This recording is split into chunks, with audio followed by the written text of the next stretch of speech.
Hey, welcome to the party. Let's have a back at the party moment.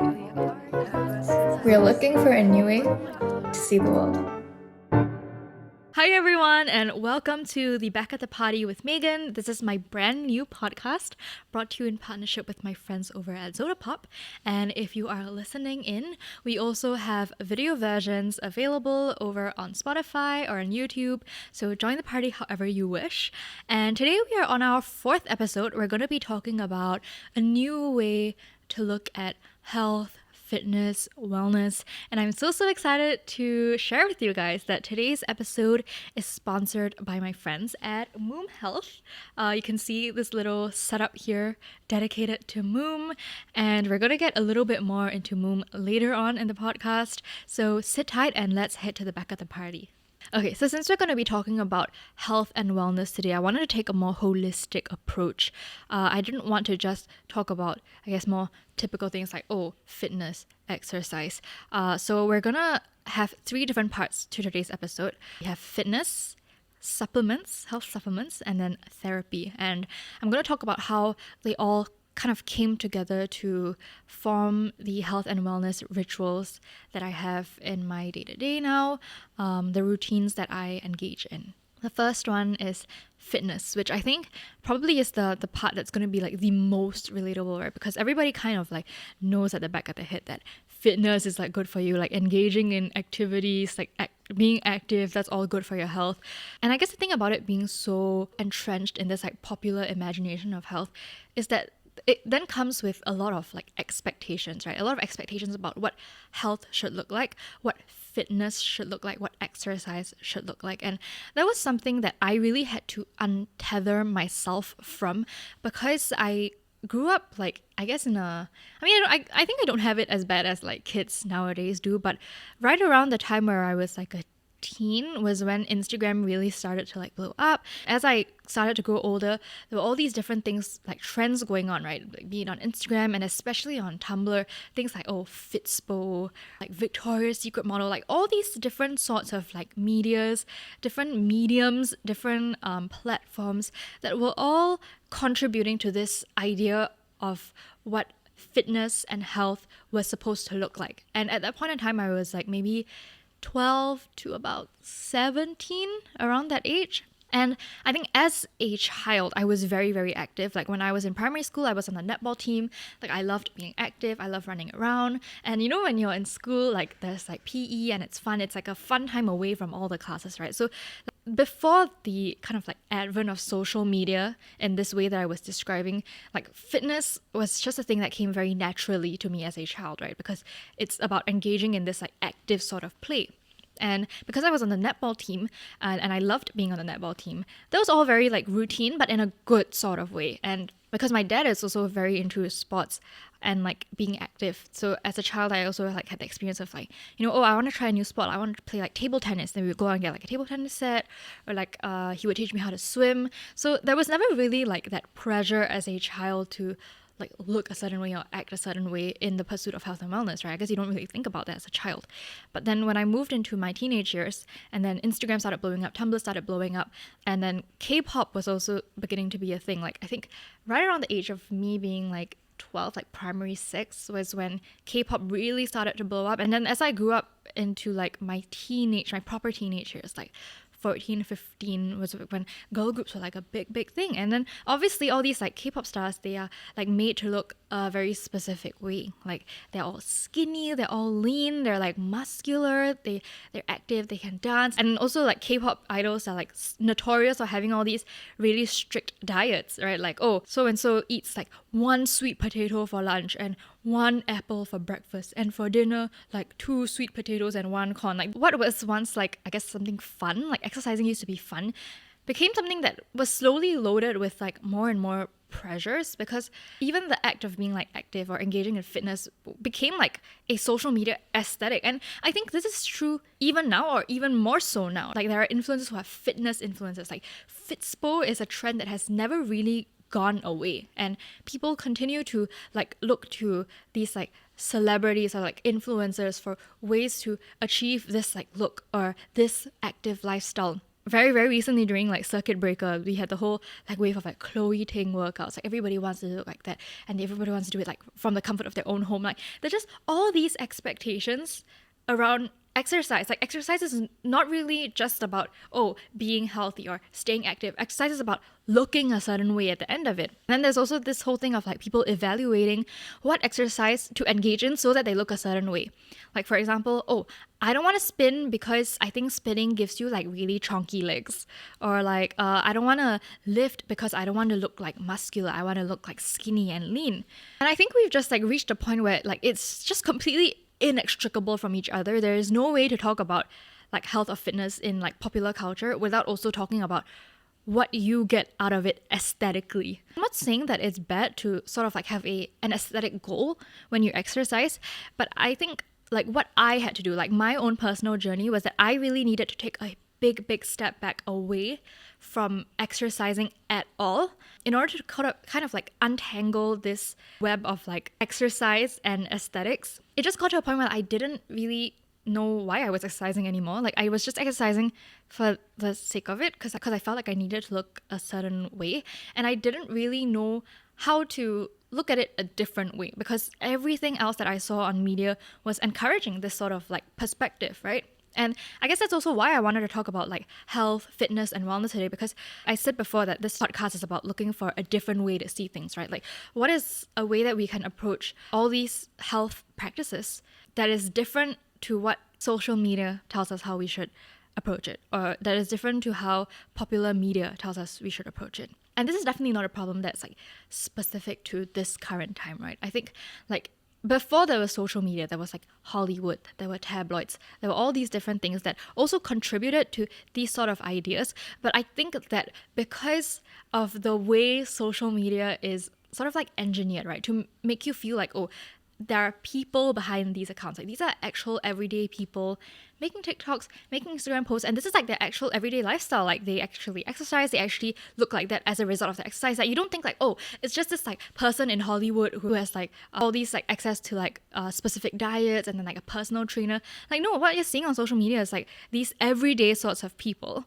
Whether they are actually everyday or not is besides the point, right? But that is the illusion that social media gives you, that these people are like just like you and me kind of vibe, and they can achieve that. So then it makes you feel like, then how come I'm not achieving that? Or should I then be achieving that through exercise? So I think where I landed when it comes to like health and wellness was that these routines that I engage in and this journey that I take has to be completely like self-directed, and I have to find like my own motivation to do it that is outside of all like the social media chatter. Not only does it have to be self-directed, it has to be self-directed in like a specific direction that is not just superficial, right? And again, I don't mean that like, if you're doing it for superficial aesthetic reasons, that is bad. I mean, if that's what motivates you and if that's what's helpful for you, like sure, go ahead. But that wasn't helpful for me because I felt like no joy engaging in exercise anymore when I used to enjoy it so much. In a week, it used to be that I would engage in like high intensity interval trainings for like maybe once or twice a week,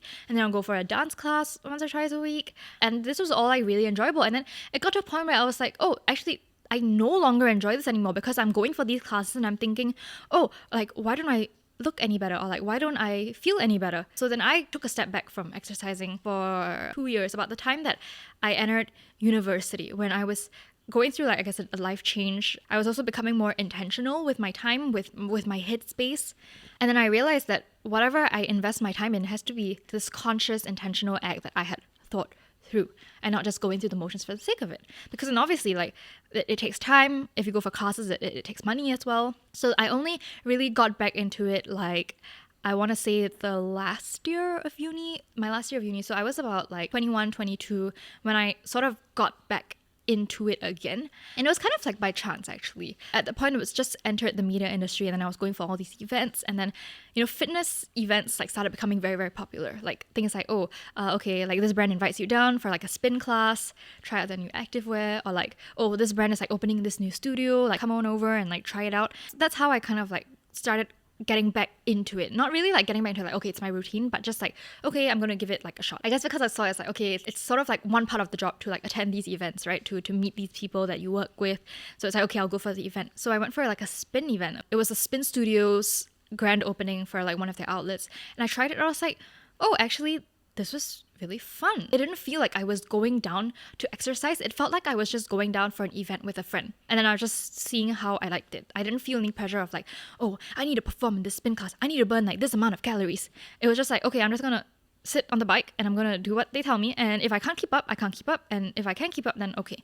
And I walked away from it feeling like, wow, like I actually kind of enjoyed that. Maybe it's time for me to start like looking into getting back into exercise again. Like maybe I'm in a better headspace now. And I started working with the spin studio and I would go for classes and then I wore this sports watch, right? And I wore it during class and I was like, oh, okay, it's really cool. You get to see like how many calories you're burning, how far in you are to the exercise session, and then also like what stage your body is in. Like, is it like at fat burning? Is like aerobic, anaerobic? I was like, oh, okay, this is kind of interesting. Like, so and then I posted it on social media to share about it because I was like, okay, like, you know, when a media company sends you something, you try it out, you share about it with your followers. It's kind of like the expected protocol, right? And then I had like followers or friends like messaging me like, oh, you know, like there's not a lot of calories to burn, or like, oh, you know, you can burn way more calories just by like walking, for example. And I think because I was in like a better headspace with social media as well, when I received those comments, I didn't really feel badly about it. I just felt like, oh, okay, that's interesting, but I kind of don't care. That was kind of when I knew that I had entered like a new, good, positive headspace where I was just exercising because I enjoyed it, because I enjoyed how I felt from it. Like I felt refreshed, I felt like happy, like the endorphins and everything, they were like producing, and I didn't care like what the output was. Like I think when I first started spinning, like the amount of calories that I burned was maybe only like 200, 300 when you're supposed to be able to go up to like 5 or 600 or something like that, right? It felt good to know that I had reached that point, right? And then as I exercised more, I think this mindset sort of developed even further. It developed even further than just like, oh, okay, I don't care how many calories I burn. I just like doing it. It became sort of like an act of gratitude towards my body. And that's a mindset that I haven't really strayed away from. In fact, it's something that I've believed in more and more since then, since the time where I first like encountered that thought, right? It made me realize that, yeah, actually, exercising is good for my body and it's an act of gratitude for my body. My body takes me through so many different things. I put my body through so much every single day. And me going for an exercise class, me going like for a spin class, a yoga class, it's like an act of telling my body like, thank you so much for taking care of me, and this is me taking care of you in return. Like this is me saying like, I'm grateful to you for housing all these like emotions and thoughts and energies. And that was like a really happy thought for me to land at. Being grateful for my body and being grateful for the things that I was able to do. I did move on from spin sometime this year because I got COVID. I contracted COVID after I came back from like a trip right around maybe May. And then I just couldn't bring myself to go back to a spin studio because I did not feel good immediately after COVID. Even after I had like sort of like recovered from COVID, I was like negative. I was a negative COVID test. Like I still felt very, very tired very easily. I felt like breathless. I was still coughing. And I just felt like going back to spin was not the right decision for me. I felt like it would take too much out of me. And I already have this experience with spin where I know it's very high intensity. It leaves me like heaving. And I just felt like that wasn't somewhere I wanted to go back to at the moment, at that point in time. And for a while, I was kind of like, almost like beating myself up about it. I was like, oh, like you made all this progress with spin, like you're doing so well. Like, you know, you were getting like momentum back again into exercise. But now just because of COVID, like you're just going to give up. Like you're just not going to spin anymore. And I felt that way. And then it took me a while to be like, wait a second, like that's not very nice of me. Like I'm not being very nice to myself. Like why do I have this fixation of like, oh, I have to spin. Like I put in all this effort and now it's all gone to waste. Because then I would try to go for spin classes, but I wouldn't enjoy it anymore. And I was like, you know what? This has totally strayed from like where I initially started out at spin. And I need to recognize that my body's needs has like changed since. My interest in exercising has changed as well. And like, that's okay, right? There's so many other different sorts of exercises. And just because I don't want to go back to spin anymore doesn't mean like all the months that I put into spin is like completely all for nothing, right? I mean, besides my experience in spin, like I'm also building up my body in a variety of other ways, right? And then I also happened to attend like a HIIT class at Ground Zero, and I realized like, hey, actually, I kind of like this. I actually, at this moment, prefer it to spin because I felt like with spin, I was working on my legs, I was obviously working on my cardiovascular system, but I wasn't really getting like the full body workout that I wanted. But HIIT allowed me that space to work on everything. And then there are also a lot of like different HIIT classes available at Ground Zero. So I could choose what kind of exercise or like which area I wanted to work on, like what specific like issue I wanted to work on.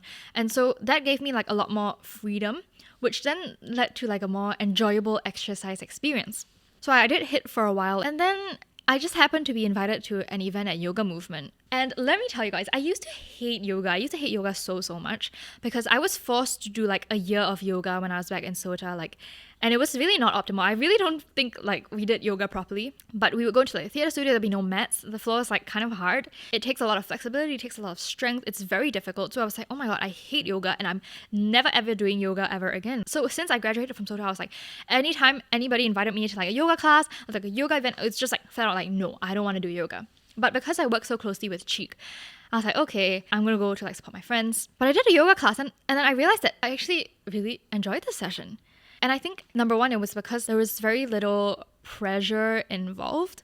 I knew that because it was like a media event, it wasn't like a yoga class. People weren't expecting the participants to be any good, right? It could be like a first time, or you could be like a regular yoga person. Everybody's probably like too busy working on themselves to really look at like, oh, like how's this person doing? Like, oh my God, Megan looks so silly, right? And then also it was having that freedom of like, okay, if I try this yoga class out and I don't like it, I never have to come back. Whereas when I was doing it back in SOTA, it was like, okay, I hated this yoga session, but I got to do it like tomorrow again, or I got to do it like next week again for the next year. It was so restricting and it was such a bad experience. But because this was just like a one-time thing, I was like, okay, if I don't like it, that's fine. At least I tried again. But I did it and I actually really enjoyed it. I think I liked that it required a sort of like quiet strength. It engages a lot of your muscles, but not in a way that is like very like hot and heavy and like fast and intensive. It's really an act of like slowing down with your body and like letting your body lean into like the stretches, into like engaging your muscles. And it focused a lot on breathing as well. And I'll get into why that was really important to me later. But that was something that I really enjoyed. So I was like, oh, maybe I should give yoga a try. So because I was working with ClassPass at the time as well, I had the opportunity to sort of like try out more yoga classes with Yoga Movement. And the more I did yoga, the more I fell in love with it. And I kind of feel like at this point, it's like the highest form of gratitude I can show my body. Because like I said, it requires such this quiet strength, right? It's not showy. It's not big, like, woo, like let's go. Like that's the kind of vibe you get from spin, right? I mean, nothing wrong with that. That's very fun as well. But it's just like tuning into yourself and asking your body like, what do I need, right? And I think a couple of months ago, I was going through this really hard time in my life and I was in a lot of pain. I think when I'm in a lot of like emotional pain and stress, it manifests in my body. Anxiety is not just like in your head, for example. It stretches out to every part of your life, like your appetite, your sleep, even the way your body feels, right? Like when you feel anxious, you can pinpoint where you feel anxious. Like, is it your chest? Like, is it your head that feels tense? Is it like your fingers that hurt? And because I was in such a bad spot emotionally, I was feeling a lot of pain and I wasn't getting good rest as well, which led to even more pain. Like I would wake up feeling very achy, I just feel so tired. And going to yoga was like a brief respite. Like at the start of every yoga class, right, you start by breathing, just focusing on your breathing. You bring your awareness and your attention back to your breath. It's just this like act of like, okay, breathing in and breathing out. Very simple, but like something that you don't often think about. Like you don't often think about like your breath, right? But it's actually such an important part of you moving and doing things at all. The teacher usually says that, okay, like set an intention for the class. It can be a word, it can be a phrase, a quote, a sentence. Just set an intention just for you. And nobody else has to know about it, right? And I thought that, oh, okay, like that's really interesting. Today, it can just be like, I'm going to follow through on every single step. It can be, I'm going to get like a big stretch out of this. Or it can be, okay, I'm just going to stretch out the pain. But every single lesson I went into, I could tailor the experience uniquely for myself. And I think all that stretching, all that breathing really just helped me to like come back into my own body and acknowledge like, okay, I am actually feeling all these different things. Let's carve out an hour of my time today to just give back to my own body, to say like, okay, I know you're in pain, let's work through it together. And I think the other really beautiful like realization that I came to when I was doing yoga was that I loved the way my body looked. And I don't mean that like, oh wow, I look hot, I look like I've got a banging bod. Like that wasn't what I meant. Like it was more like I would check the mirror. I would check my posture in the mirror. I would check like my pose. I would make sure that my back is straight, like my legs are bent well, things like that. And then as I was doing all those things, like I could see my body so clearly. Like I was really taking the time to assess my body. But I wasn't assessing it in like an unkind way, like you look so this or you look so that. It was more like observing my body, observing the state that my body was in. And it was so interesting. As I moved, I can see like my muscles in my legs like working really hard, being engaged. This is how my body works. Coming to this like consciousness and this awareness of my body made me appreciate it so much. When I looked at the way my belly was folding or the way like my chest like stretched up to the sky, I didn't feel like, oh, like why do I look so ugly, or like why does it look like so fat? It made me think like, wow, while I'm stretching and while I'm breathing, like my body feels good. Like I feel like relieved of pain, for example. And this is how my body looks like when I'm relieving it of pain. There's like fat spilling out. It's like my belly is like folded. It's not like your conventional like, oh, attractive female body, right? But when my body looks like that, I'm actually giving back to my body, relieving it of pain. I'm nourishing it. And that's how my body looks like when I'm nourishing it. Being able to look at my body for what it's doing for me as opposed to like what it should be or what it should look like or what I want it to look like. Like actually, I just want to be good to myself and I want to be good to my body.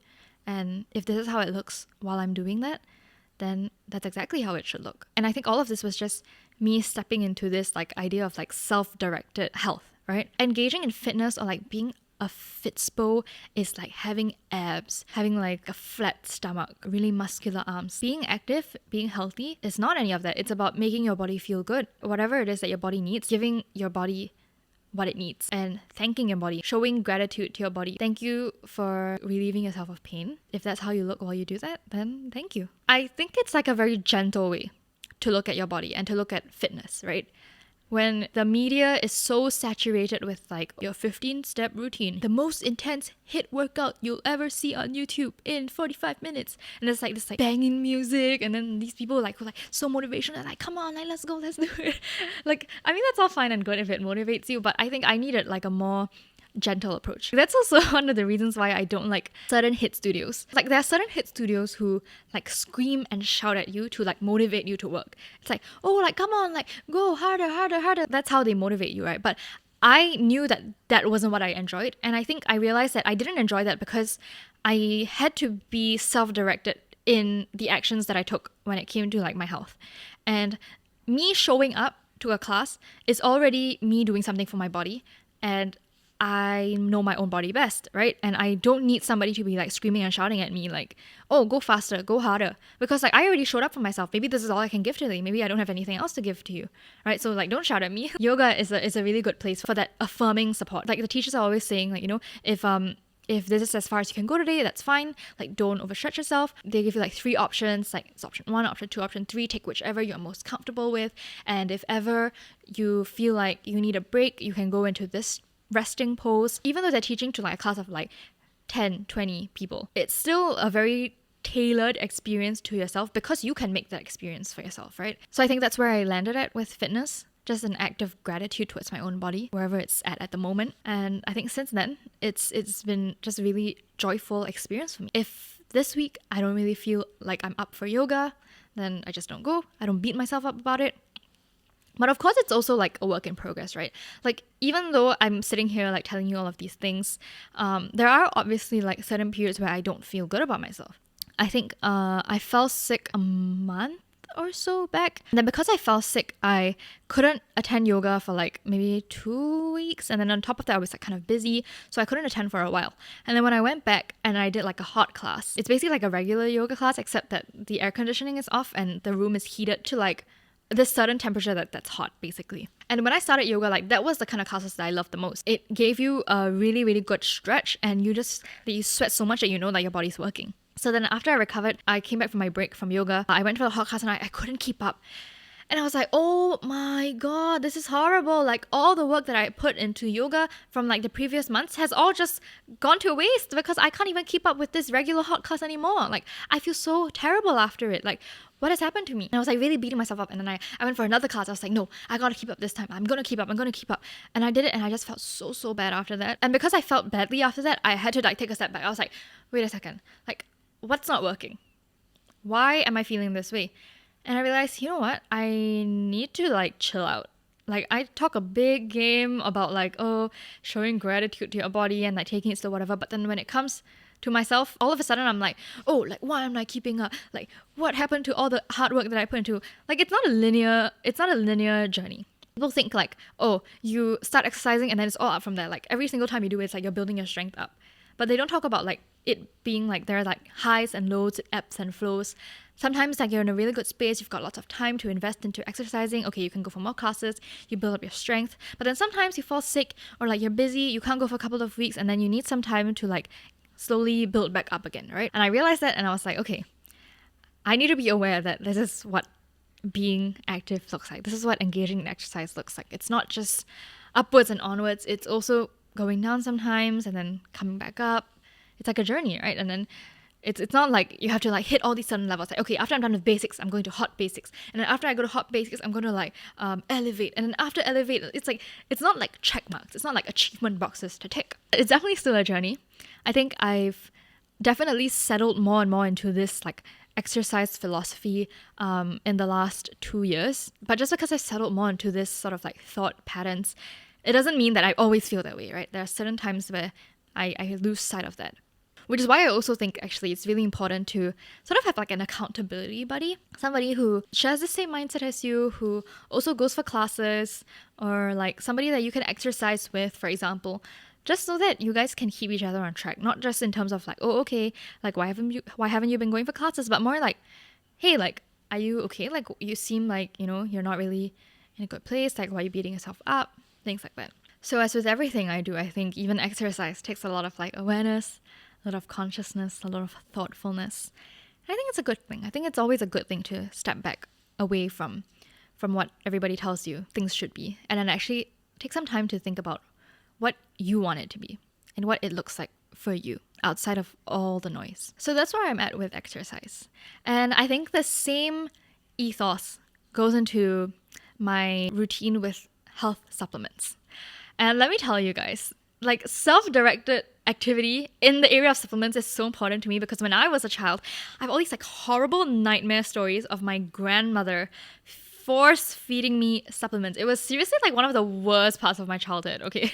Like I remember sitting at the dining table during breakfast and I would get force fed all these horrible supplements. Like it would be things like fish oil.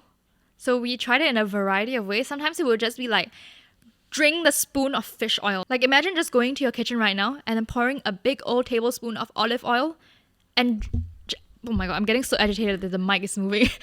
And then shoving that spoon of olive oil into your mouth. And I'm not making this up. Like my grandma would make me drink olive oil as well. Like it's either olive oil or fish oil. And it makes me gag, guys. If you don't believe me, go to your kitchen right now and do it. This is not normal. It's really, really not normal. I don't even think anybody could take a spoonful of truffle oil like that, okay? So let alone fish oil, which is really, really stinky. Fish oil is stinky, okay? So when the fish oil was clearly not working out for me, she started trying to feed me fish oil capsules.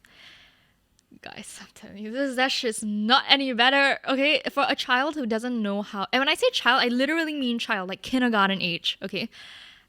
For a child who doesn't know how to swallow capsules, I kind of think that the capsules are worse because the capsules already smell and they have this just weird taste, right? And fish oil capsules are never like hard medication. It's always like these like soft capsules that are filled with oil and it's just like, it's like a gel casing.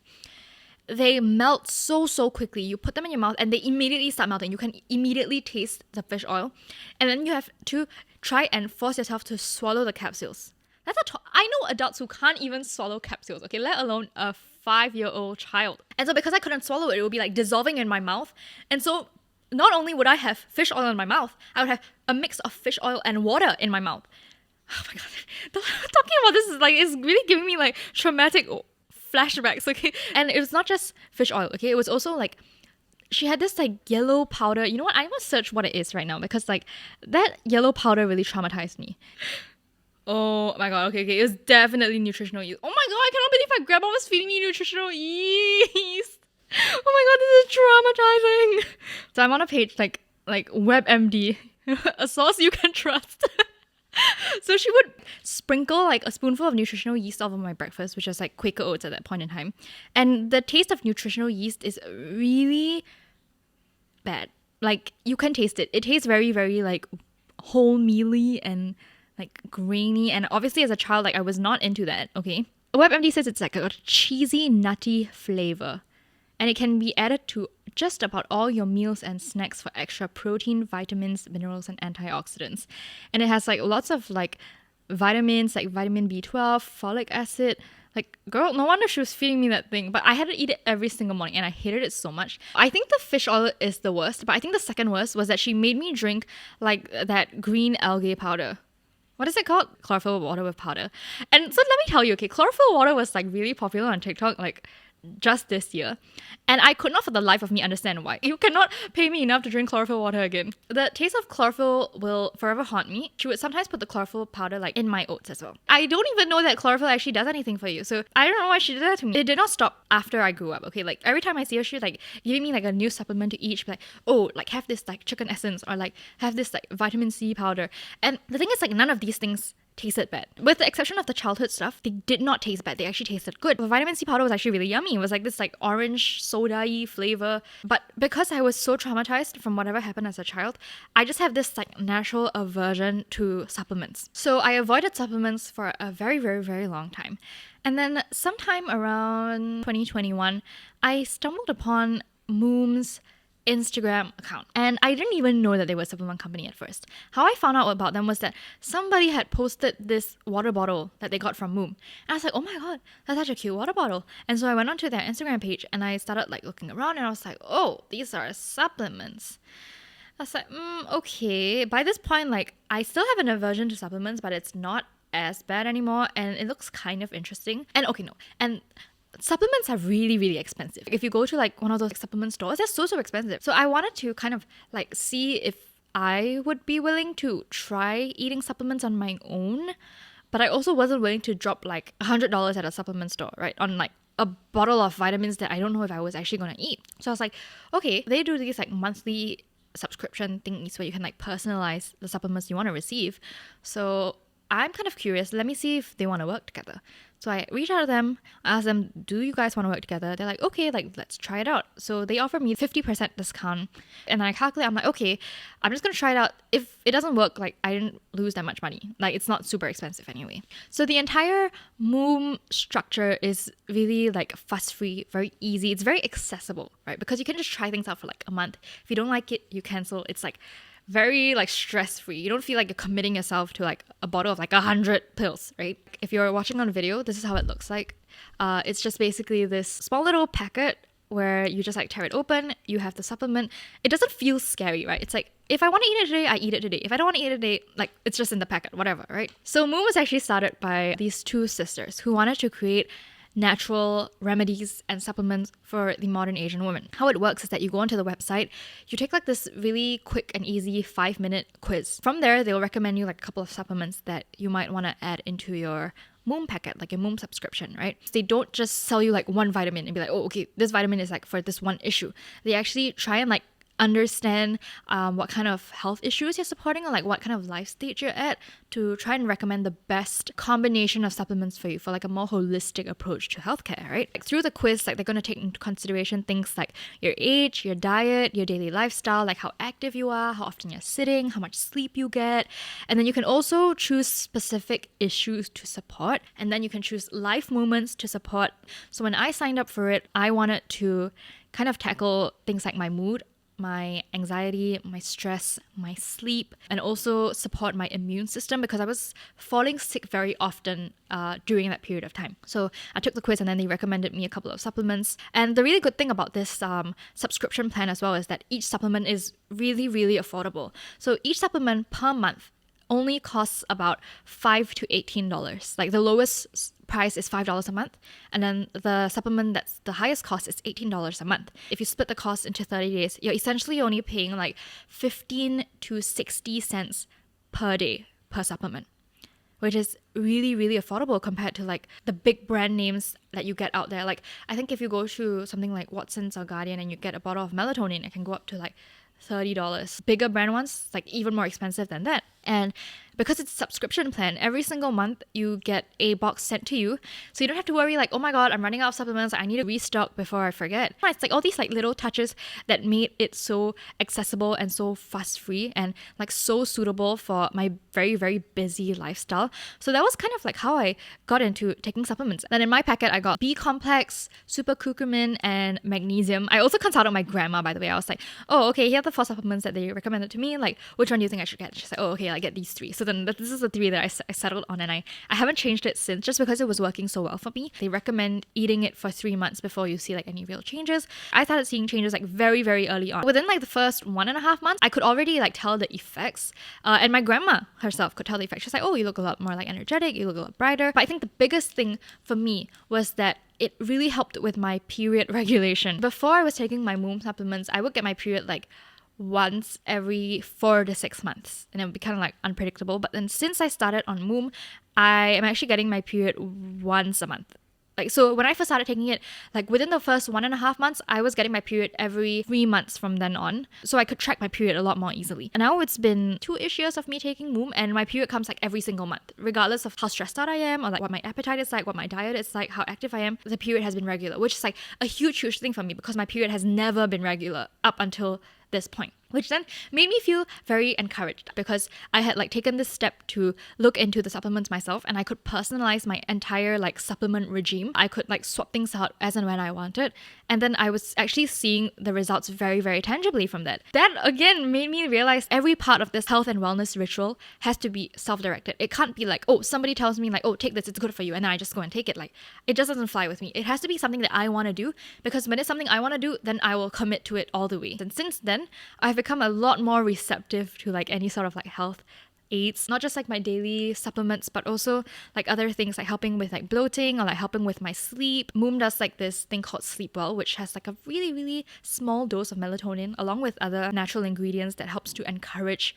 melatonin production in your body. And I used to be quite resistant to using like sleep aids because I just felt like, oh, I should be able to do such a natural thing such as sleep, right? But I slowly realized that it's a natural thing, yes, but it's also something that it doesn't come easy to everybody, right? And it's okay to like need help with it. So I became more open to taking like melatonin. Now I drink my chicken essence, given to me by my grandmother. I drink it without resistance. I actually enjoy drinking it.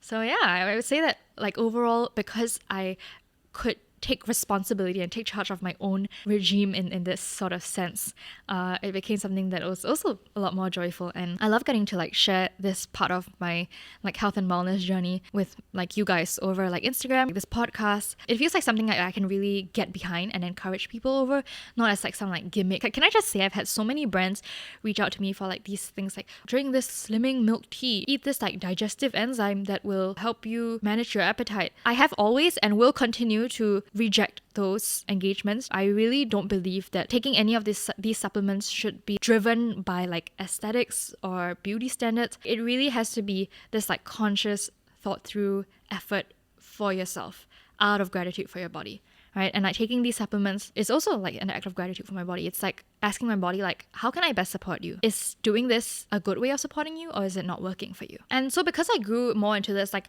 holistic approach to healthcare and wellness, like I think it's also really important that I bring up the role that therapy has had in coming to these realizations. So I actually suffered from general anxiety disorder and depression right from the age of like, I want to say 16 or 17.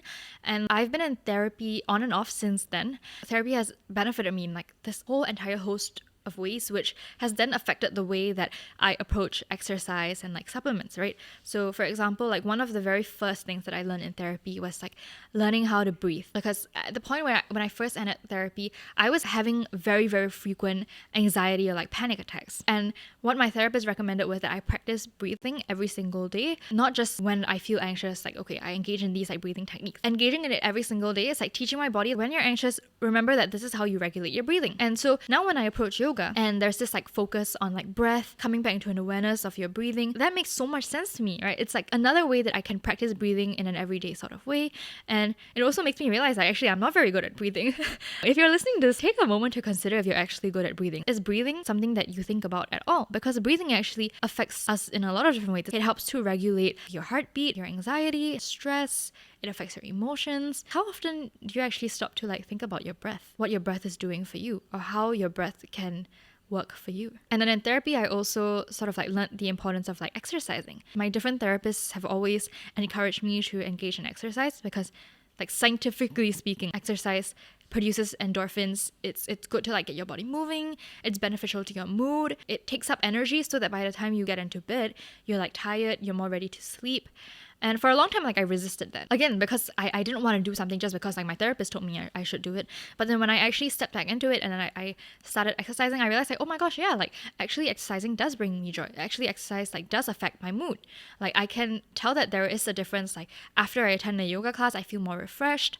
I feel a little bit happier. I feel better about myself. And then therapy also pinpointed the different areas in my life that I needed to work on. I mean, obviously, in a broader sort of way, like in a way that tackles, like, for example, the way I think, like my thought patterns or the way I approach issues, but also like just in a more general sense, like realizing that I needed help with sleep, I needed help with mood, I needed help with anxiety, so that when I then went on to do like the MOOM quiz, I already knew what issues I wanted to tackle. I wasn't like doing the quiz and thinking like, like what do I want help with? I already knew what my body needed, right? And that's really one way that therapy has benefited me greatly. It's just coming back to not just my body, but also my mind. Like, where is my mind at? Like, what am I thinking about? And like, how can I change this thinking if it's not beneficial for me, right? If I can change my thinking because it's not beneficial for me, then how can I also like let that bleed into the activities that I do? If spin is not beneficial for me anymore, and if this way of thinking about exercise is not beneficial for me anymore, then what's a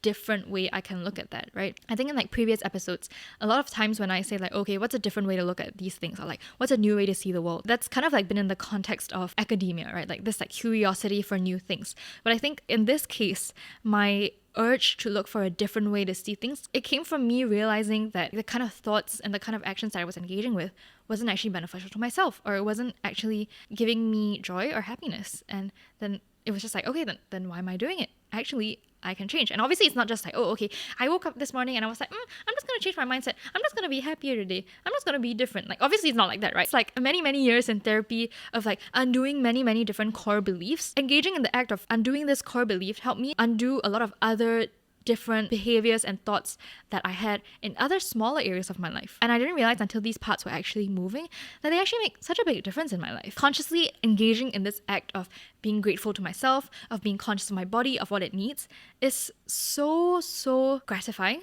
It's beneficial in a way that I don't think is talked about enough on social media, for example, right? Because social media, I think, is also a lot about like instant gratification. It's like, if you do this workout for the next 45 days, you're gonna get this body. Or if you drink this chlorophyll drink, you're gonna have clearer skin in like 1 month. Like, tried and tested. This is how it worked for me. This is how it's gonna work for you. But I think there's very little content on social media, on like new media, that kind of encourages you to think about it on your own and then kind of come to these routines and these ideas and these patterns through your own method of like trying and testing and checking in and thinking and then finally settling. And then, you know what? Going back to the drawing board and like rethinking it, right? It's a long process, but it's obviously not glamorous because nobody's really going to go on to TikTok and be like, here's what you can expect in 45 days, and that's nothing, and that's like no specific result, right? It's not clickbaity. It doesn't work for social media. And I think there is also this like element of performance at times that people don't realize they're engaging in. The need to snap an Instagram story every time you go for a yoga class or every time you're on a spin bike. I think there's also this need to like step back and be like, why am I going for this class? Or like, why am I posting about it? Like, what am I trying to like project? Or like, is it actually just for me? Is it actually like, oh, I'm just sharing because it's like fun or like whatever? Or is it because like you're trying to like exude this image of yourself? I'm so fit. I'm like Fitspo. I'm like one of those gals. You know what I mean? And I don't think that there's anything inherently wrong in that. I think it's perfectly fine to like share. Everybody wants to like curate this image of themselves, right? It's kind of like idealistic to say like, oh, don't curate this image of yourself. But I guess what I'm trying to say is like that there's this need for criticality, and not a sense of like, oh, being critical of yourself, but more like just taking a step back to reconsider what you're doing.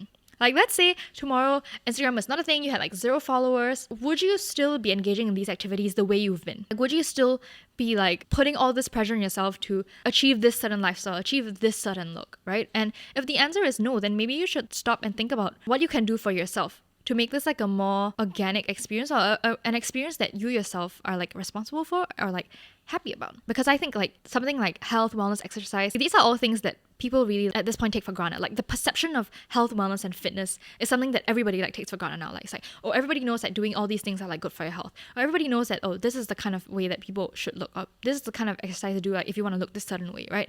But these things, they don't actually exist in any sort of like objective reality, right? It's actually all up to you.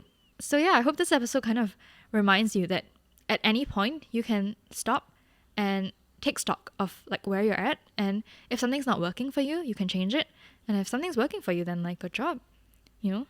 And I hope that it also prompts you to act in ways that give thanks to your body. Just think of like one thing that like you're grateful to yourself for accomplishing today, and just think of one way that you can then say like thank you to your body, whether it's literally the act of like saying like, okay, like thank you, or engaging in something, getting yourself a drink, going for a class, whatever it is, right? Thinking of ways that you can show yourself that you are grateful, and show your body that you are grateful, and to accept your body, your mind, like yourself as is, instead of what it should be, or what you think it should be, or what other people think it should be. This was a long journey for me to get there.